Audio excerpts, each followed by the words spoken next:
हाँ, पहले भी एक दफ़ा तशरीफ़ ले गए थे, हिजरत फरमा गए थे पहले भी एक दफ़ा। कुछ दिन वहाँ ठहरे रहे। बहुत से जो बड़े बड़े महबूब आपके मरीद थे, जिनका आप बहुत जिनसे शफ़क़त फरमाते थे, और बाद ऐसे भी थे जिनकी बात को नहीं टालते थे, उन लोगों ने जाकर बहुत आपसे अर्ज़ की। कई दिन तक वहाँ क़याम पज़ीर रहे, अर्ज़ करते रहे। सबसे आखिर में सरदार इकबाल साहब, जो चीफ जस्टिस भी रहे हैं, वो बाबा जी हुजूर की खिदमत में हाजिर हो गए। उनकी आप बात बहुत कम ही टालते थे, उनकी बात आप मानते थे, उसको अहमियत देते थे।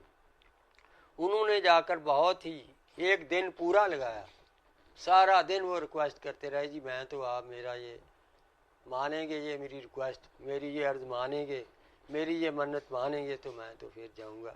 मैं तो आपको ज़रूर रिक्वेस्ट करूंगा कि एक बार आप चलें, एक मौका दें आप। तो इस तरह सरदार इकबाल साहब ने आपको उस वक्त कायल किया था, और सरदार इकबाल साहब के कहने से उस वक्त आप लौट आए थे। दारुल इहसान से कैंप दारुल इहसान की तरफ जब आप बढ़े, आपके साथ शफी साहब थे, नजीबुल्लाह बनाना साहब थे, और अनीस अख्तर साहब थी। ये तीन शख्सियात थी आपके साथ जब आपने हिजरत फरमाई। इसके अलावा एक दो गाड़ियों में और भी एक जबार साहब थे, बाबा जी के बड़े महबूब, वो थे, और तीन चार कुछ और लोग भी थे जो आपके पीछे पीछे जिनकी गाड़ी थी, जो उन्होंने आपके साथ वहाँ से मूव किया। तो उस वक़्त फरमाया तो मुझे था कि आपको भी लेके चलेंगे, लेकिन इसलिए नहीं मुझे लाए, जो मैं सोच रहा हूँ कि मैंने ये बड़ी स्ट्रेस के साथ अर्ज़ की थी कि हुजूर आपको नहीं जाना चाहिए, ये बहुत बड़ा अदारा है, तो आपको यहीं क़याम पज़ीर रहना चाहिए।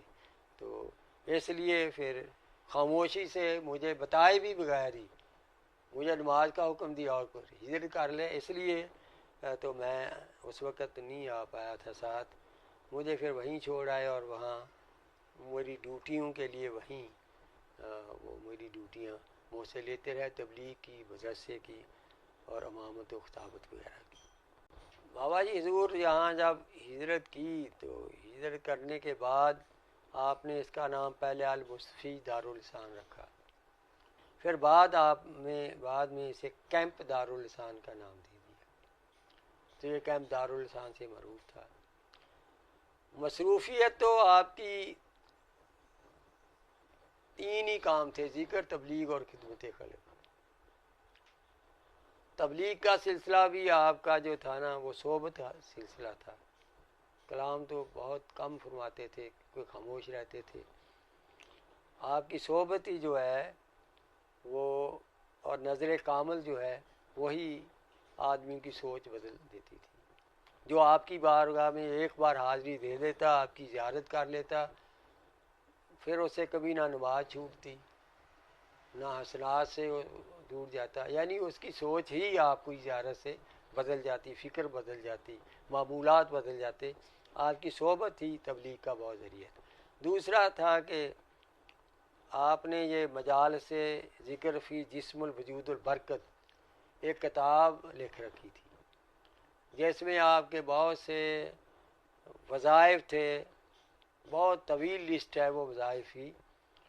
वो आपका सारा दिन का मामूल था कि सारा दिन मल से ज़िक्र जारी रखते, और वो सारा दिन वो जारी रहती। मैं भी आपकी खिदमत में रहता था, क्योंकि मैं काफ़ी ज़्यादा उनकी सोबत में रहा।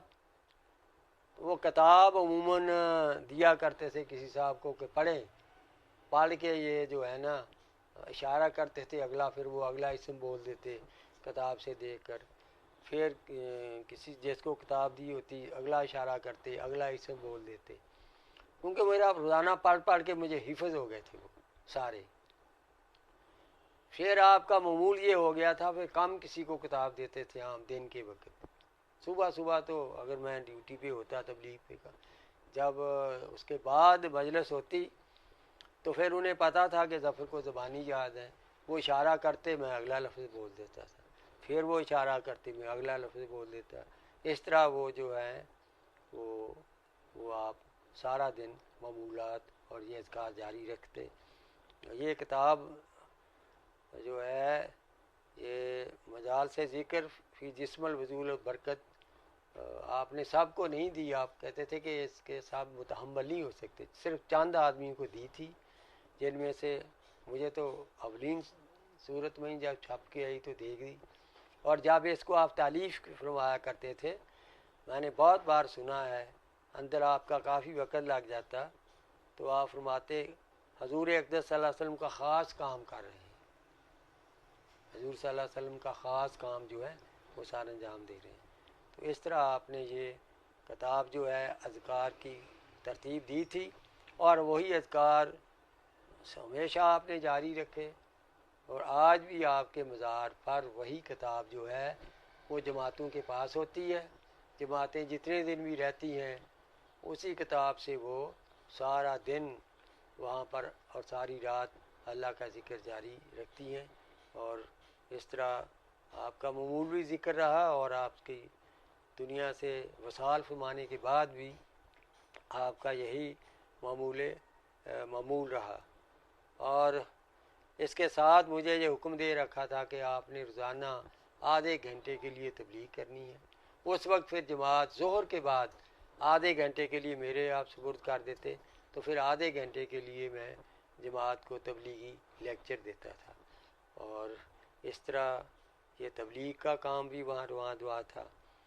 और जब आप काफ़ी जो है एज हो गए, फिर क्योंकि पहले तो बड़ा तवील कुरान की तिलावत भी किया करते थे, फिर आपने कुरान करीम की समाअत शुरू कर दी।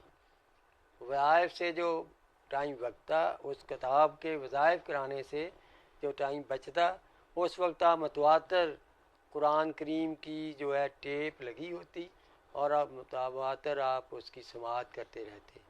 तो आप बहुत ज़्यादा कसरत से समाअत करते, और कुरान की समाअत करते करते ही आपका आखिरी वक्त आया जब आप अल्लाह का वासिले बिला हुए। उस वक्त भी आप कुरान की समाअत फरमा रहे थे, कुरान की तिलावत सुन रहे थे, और सूरा यूसुफ की तिलावत उस वक्त हो रही थी।